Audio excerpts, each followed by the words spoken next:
know who Donald Trump is. He's defined. We know he's going to do all kinds of crazy stuff. Now it's like the gloves are off and he's just doing rage-baiting things like this rally at Madison Square Garden. Is it just like a Nazi rally in 1939? Maybe, but that's what he wants you to talk about. He did a rally in Detroit. Is it where they sent a bunch of protesters to try to throw out the votes of one of the largest majority black cities in the country? Maybe, but that's what he wants you to talk about. Let's not talk about it. What should we talk about instead? The world that we can live in where Donald Trump is irrelevant.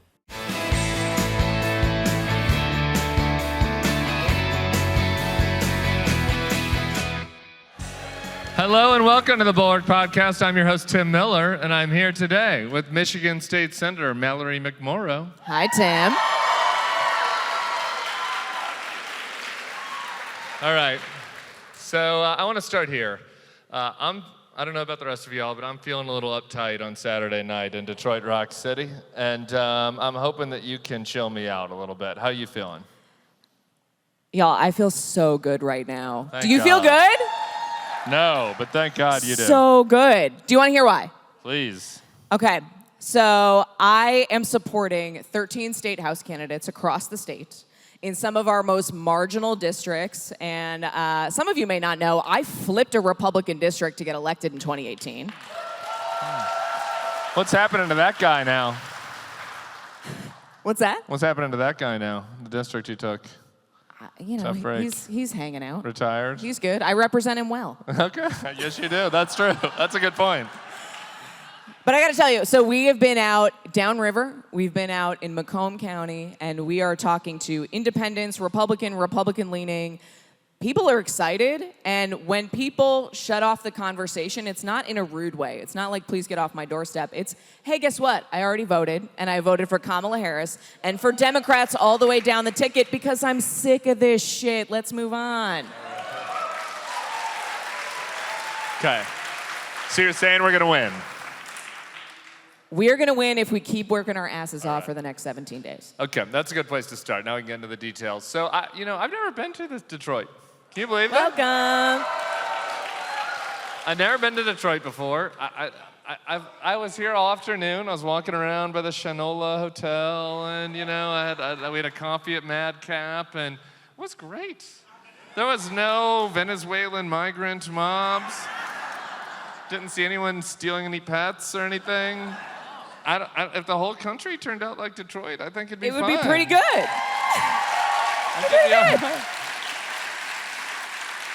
I've been to a lot worse places. We drove past Toledo on the way here, for example. Ooh. I can do it. I'm sorry. Are you from Toledo? Sorry. I usually pick on Dayton, but that's a college thing. You flipped the Republican district. You talked about that. Sarah was just up here talking about the RVAT folks. Let's talk about that demo. It's an important demo for, I think, Kamala this year. Getting to people that maybe had voted for Mitt Romney in 2012. Yeah. Boo. Or John McCain. Less boo. How did that work for you? Talk about your experience and how you talk to those kind of voters successfully. So look, I ran for the first time in 2018 in an Oakland County district that included places like Bloomfield Hills, Mitt Romney's hometown, Rochester Hills. I talked to a lot of people who had never voted for a Democrat and also weren't sure they had ever met a Democrat before. But in a place like Oakland County, and I think like a lot of Michigan, when I was knocking doors for the first time, I had a backpack on and a baseball hat, and I looked like a 12-year-old knocking on their door.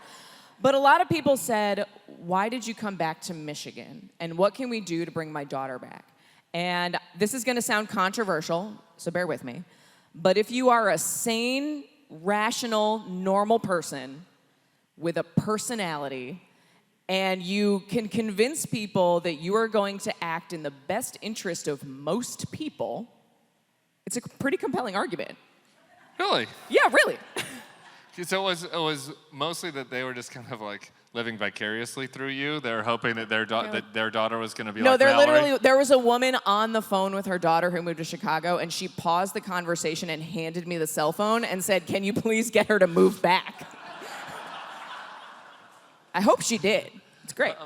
I think that part of what you're talking about is just, being basically effective and competent, right? But like, how do you balance this question of, maintaining your values, with reaching out to people that come from a different side? I mean, you hear sometimes on the internet, you shouldn't be on the internet, but when you are there, you hear sometimes from lefty folks like, why is Kamala having Liz Cheney around so much? It's like, does that mean that the warmongers see this? That she's worried about that. Why does that mean the warmongers are to be in charge? How do you balance that? How do you say that the Liz Cheneys are welcome, but we're still maintaining our values? Like, how do you deal with that? So here's the thing. I think if you don't do that, if you don't reach out to as many people as possible, you're not true to American values. We are not, thank you. We are not Democrats versus Republicans. I mean, one of the biggest challenges that I have every time I'm on TV and I'm talking about something, and it irks me, is that it says Mallory McMorrow D. And I feel like you see that visual and you're immediately making judgments. When at the end of the day, and I knocked on one door in Rochester, and I will never forget this. I had a high school volunteer with me, and we didn't have any data, and the data said that these were probably lean Dem voters, and I knocked on the door, and that was very clear. Almost immediately, they were not. She came to the door, and she told me her son worked for the Border Patrol Agency, not the Canadian one, by the way, the other southern border, that she had a bunch of guns in her pickup truck, that she and her husband used to be union members, but that Democrats had looked down on them for so long. There was a long conversation, and it sounded, especially to this high schooler, this poor girl, she was looking at me like, Mallory, I think we have to leave. This is not going well. But eventually, I sat there long enough where this woman said, my daughter-in-law is a teacher, and her job is so hard. There are too many kids in her classroom. She doesn't have enough resources. She spends $500 a year on supplies for her classroom. And I said to this woman, there are probably a lot of issues that we disagree on. I'm gonna be honest with you. But I care a lot about education, and I care a lot about making your daughter-in-law's life easier. And this woman said to me, and I tell people all the time, she said, you sat here for 45 minutes, which my team was angry about because I was not knocking enough doors. But she said, you listened to us, and you didn't judge us. And if you had just come here with your literature that said Democrat on it in big letters, I would have just put it in the garbage. But she said, I trust you. And you can count on 2 votes from our house, and you can put a yard sign in our front yard, which made that yard the most confusing yard in Rochester. It was like Bill Schuette, John James, and me. It didn't make sense. But this touched on something that I think is universal, is people want to feel heard. They want to feel understood. And most people understand we are not going to agree on everything, and that's okay. Because we are Americans and we are Michiganders, and we agree on that much. Which is why Kamala Harris reaching out to Liz Cheney, doing events together, reaching out to most people to say, in the future, that Kamala Harris is laying out in this vision, you belong here. And think about that contrast versus what Donald Trump is laying out. Yeah. I would rather that one. Yeah, it's hard to think about somebody looking at Donald Trump and thinking he cares about me. I don't. He's really thinking about me. I don't and think he my cares about any of concerns. us. Yeah, he's mostly thinking about himself and Arnold Palmer's penis these days, And it seems like. And Hannibal Lecter. And Hannibal Lecter. Yeah. Yeah, I don't think he's thinking about that lady's daughter-in-law. Have you called her back about this cycle? Do we know? Have we found that house again? Can you start driving around the neighborhood and be like, I think it was that house? Yeah, I should. You should. We'll figure. That's a homework assignment for you. Homework. I want to talk about one thing I think, and we talk about it some, but I feel a little remiss in the Bulwark podcast. It's probably because of my background and views, but like the just critical nature of abortion here in this state, and how the Democrats have really across the so-called blue wall states, like in Wisconsin and Pennsylvania and here since Dobbs, had such success. So talk about the issue broadly and why it's been so important, but also how you're kind of communicating to the kind of me's, like I'm not Catholic anymore, but the Catholics in Michigan who are like, I'm pro-life-ish, but I don't know about this crazy shit that's happening. Like, how do you communicate to them about the importance of this issue right now? Yeah, so I was raised Catholic, proud graduate of the University of Notre Dame, and what was interesting, hell yeah, go Irish. Okay, rank your top 3 favorite saints. This is a football school. Marcus Freeman, we're in the football era. It's hot coach time. Catholic saints. No, I got mad at Kamala because she did this Al Smith dinner was so stupid. It's like all these rich people in their white ties sitting around laughing at Donald Trump's terrible jokes. All it's old dudes. sick. Yeah, it was gross. there's a lot about the Catholic Church that needs to evolve, and we need a lot She more. sent a funny video, though, in combo with Mary Catherine from SNL, but then she quoted the Bible, and I was like, That's not what we do. We don't do that. That's not what we do. All right. No. We do rosaries, we do Mary, we do saints. Yep. And then we complain. And then we complain. And we drink. And we drink, yeah. Okay, so there's a little bit of a miss on that, but otherwise it was good. 9 out of 10. Anyway, I'm sorry. Continue. So it's good at that. Okay, so what's interesting about the Dobbs decision is I think for the longest time, as somebody who was raised Catholic and heard the worst versions, I remember going to CCD and I came home one day. I had to be like 8. And I told my mom, Mom, did you know that they kill babies with coat hangers? And my mom was like, oh, no, that's not okay. We need to actually have a conversation about this. But before the Dobbs decision, I feel like both Democrats and Republicans could run on rhetoric. You could either be baby killers or abortion on demand. And there was no middle ground because there was always a backstop. And then Dobbs happened and there was no longer a backstop. So you could no longer run in rhetoric. And then we finally, all across the state, talked to people who said, I may not personally believe in this, but I had an ectopic pregnancy, or I had a miscarriage that didn't fully pass, or my daughter did, or I know somebody did. And we were finally having the real, nuanced, frankly, heartbreaking conversations about how hard it is to get pregnant, stay pregnant safely, and the desire to know that if it goes wrong, which happens far more often than anybody talks about, that you have access to that care. I shared on the Senate floor, my daughter is now 3.5. I had an IUD placed after I gave birth, and that punctured through my uterus. 1 in 5 million chance, by the way, so I don't know if I should play the lottery or what, but I had to have that surgically removed. And my OB told me, if we hadn't been trained on common abortion procedures, we might not be able to know how to remove this, and you could have died. Sharing that type of story with people opens their eyes to say, yeah, no, I don't want that to be illegal. And that is why you saw in this state, Prop 3, which was the proposition to guarantee abortion access. It collected more signatures than any other ballot initiative in state history. That's a big message. It is a big message, and there just is no message to that middle from the other side. Can you explain to me how the Republicans got so crazy here? I mean, you had John Engler and Spence Abraham, and I'm sure people in here had some problems with some of them, but even Peter Meijer, though he's got some issues. I mispronounced his name on purpose. It's all freaks now. What is happening? How is that? What is happening? I think it's the dog that caught the car, and it's really hard to come back from that. We had, in one of my first years in office, there was legislation from the Republican side when Republicans were still in the majority to ban D&Es, which is the most common procedure for later terminations. And I took constituents of mine who they had gotten married, they got pregnant, they had a healthy pregnancy. At the 20-week scan, they found out the collagen wasn't developing, so no bones were developing. So their doctor advised them to consider a termination because if it survived to birth, would very likely only live a day or two, and those few days on Earth would be nothing but pain, like a sneeze could break a rib. So this couple decided to pursue a termination, and then all of a sudden found themselves having a really hard time getting a doctor who would schedule the procedures because the doctors were afraid of getting sued and getting put in jail. So I took them to Lansing. They met with some of our Republican colleagues, and I remember one of my colleagues pulling me aside on the floor and saying, how frequently do you think this happens?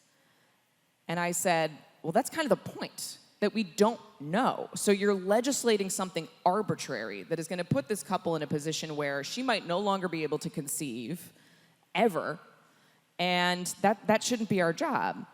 And then she voted for the legislation anyway. So it's this very hard, you hear them grappling with it, and you're almost there. And then you're just like, well, Donald Trump and God told me to save babies, so that's what I'm doing. I don't know. Like, it's this very extremist, very black and white view, and I don't know how we break out of that, except that this version, and I'm very intentional to say, this version of the Republican Party has to lose. Crushed. Not just lose. To shake it back to a place where we can be normal again. Yeah. Strong agree. Well, while we're doing this, just really quick, on other local races for people to pay attention to in Michigan, I get this question a lot from listeners, like, who could I donate to, or what are the very close races? What are you monitoring, either at the state or congressional level? So I am somebody, I believe that state level races are the most important level of government that nobody ever invests in. Good example is when there was a campaign to take out Mitch McConnell. Amy McGrath was running. Everybody remembers this. Many of you may have donated to that race. Donors donated $96 million to Amy McGrath to try to defeat Mitch McConnell. Nice person. Yeah, totally great. Same result with $900,000, though. The budget for the DLCC, which is the state legislative version of like the DCCC and the DSCC, their budget for the entire country for that entire cycle was $50 million. That's every state, every single state legislative race combined. $50 million versus $96 million for one race. So I am focused on the state house here in Michigan. I have a PAC called A More Perfect Michigan. We're supporting 13 state house candidates statewide. These are races that are won with thousands of dollars, not millions. And I have been out on doors all over the state for them. And they're super important. There was one really terrible Republican running for Congress you were telling me about. Who is that? Oh, my goodness. So my friend Curtis Hertel is running, is running to replace Alyssa Slotkin in her congressional seat. He is running against Tom Barrett. Tom Barrett positions himself as a normal Republican because he was a veteran. You may see some billboards if you drive down 96. I worked with Tom Barrett for 4 years. During COVID, there were some pretty aggressive shutdowns in the state, and Tom Barrett came to the microphone and he said that there was one restaurant owner in his district that was arrested because all he was doing was trying to stay open to provide meals for the homeless. That sounds nice. The entire story was made up. There was video of it. This person was arrested because the police showed up and he fought them. He was drunk. He punched a cop. Well, I'm sorry. This is the Back the Blue party. That can't be. I don't believe that story could be possible. They've never attacked any police before. Yeah, no, never. Definitely not on sometime in early January. In the Capitol. Yeah, no. It's an interesting. Okay. There was another thing we're talking about that goes against my nature. But you've won more races than me, so we might maybe listen to your advice on this. And we were having a beer earlier, and you're like, I think as a closing message, we should talk about Trump less. That's true. Now, that's challenging for me. I know. Because I I've got a lot to say about. I have a lot to say about him. But I want to hear your pitch for how Kamala can close by bringing back a little bit of joy and positivity to the campaign. Okay, so my closing pitch is that Michiganders, we're all Michiganders in this room, we have been through some stuff the past few years. We have been through a pandemic. We have been through the trial run insurrection when armed gunmen came into our state capitol, and we're above my head, by the way. And then January 6th was taken out. And there was a glorious few weeks when Kamala became the candidate and then the nominee where we did not talk about Donald Trump. And he weirdly decided not to campaign. I remember he gave an interview and he was like, well, I'm just waiting until they have their convention. And I was like, tired. oh, that's nice. He's tired. My closing pitch is, wasn't that a nice place to live? God, that would be nice. Let's just imagine that. And I think the more we talk about him, we know who Donald Trump is. He's defined. We know he's going to do all kinds of crazy stuff. Now it's like the gloves are off and he's just doing rage-baiting things like this rally at Madison Square Garden. Is it just like a Nazi rally in 1939? Maybe, but that's what he wants you to talk about. He did a rally in Detroit. Is it where they sent a bunch of protesters to try to throw out the votes of one of the largest majority black cities in the country? Maybe, but that's what he wants you to talk about. Let's not talk about it. What should we talk about instead? The world that we can live in where Donald Trump is irrelevant.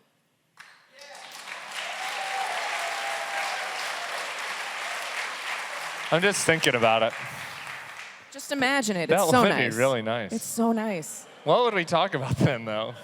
Football, Football. tacos. Oh, I love tacos. I don't know. Remember when he promised us a taco truck on every corner? I'm still waiting. If only. If only we could If have only. that taco truck on every corner. Okay. Got one more thing to talk to you about. I'm in Detroit now, and I'm like going to see all of the key, areas. Like I went to the chapel, where Eminem had his rap battle with Papa Doc. Oh yeah, yeah. Iconic. And I'm just wondering, like, do we feel like we're doing well in that demo? Like, is everybody at the rap battle? Are we gonna be getting the votes that we need? Do you think? Yeah, look, I mean, if the rap battle, and this isn't even a rap battle, but if it's the white boy from Detroit battle and it's Eminem versus Kid Rock, we're winning. I agree with that. What about the rappers that went to Cranbrook? Oh, that's a private school. All right, that's a private school. Is that in your district? Do we have any Cranbrook people here? Oh, Hey, sad. Mallory McMorrow, final call to arms to people. Give us a final rallying cry. Final call. We got 17 days. None of this happens without action. So sign up for one voter contact shift. Just one. Find a local party. Find a candidate you like. Talk to 5 people in your life. I know these are conversations you don't want to have because we are tired of having these conversations at Thanksgiving. You know you have these people in their life. They need to vote and get off the sidelines and get it done. Thank you so much. This is so delightful. You.